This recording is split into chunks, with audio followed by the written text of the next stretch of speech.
ఆధ్యాత్మికతకు నిలయం కోట్లాది మంది భక్తుల నమ్మకం ఆ వెంకటేశ్వరుడు. ఆపద మొక్కుల వాడిని దర్శించుకోవడానికి సామాన్యుల నుంచి సెలబ్రిటీల వరకు క్యూ కడుతుంటారు. తాజాగా కలియుగ వైకుంఠం తిరుమల గిరిలలో అంతర్జాతీయ క్రికెటర్ల సందడి నెలకొంది.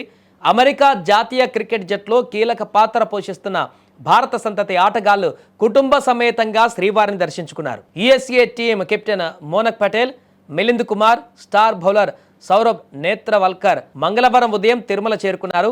విఐపి ప్రారంభ విరామ దర్శన సమయంలో వీరు శ్రీవారిని దర్శించుకొని తమ మొక్కులు తీర్చుకున్నారు. వీరు ఆలయానికి చేరుకోగానే టీటీడీ అధికారులు సాదరంగా ఆహ్వానించారు. దర్శనం కోసం ప్రత్యేక ఏర్పాట్లు కూడా చేశారు. దర్శనం పూర్తయిన తర్వాత ఆలయ అధికారులు వారిని రంగనాయకుల మండపానికి తీసుకువెళ్లారు.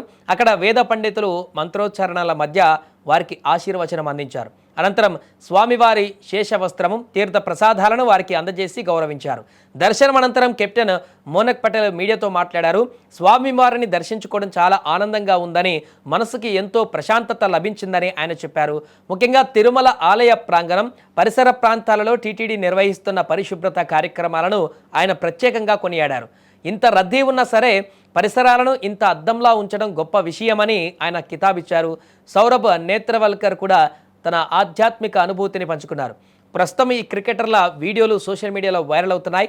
తమ మూలాలను మర్చిపోకుండా విదేశాలలో ఆడుతున్నా సరే భారతీయ సంప్రదాయం ప్రకారం స్వామివారిని దర్శించుకోవడం పైన నెటిజన్లు ప్రశంసలు కురిపిస్తున్నారు.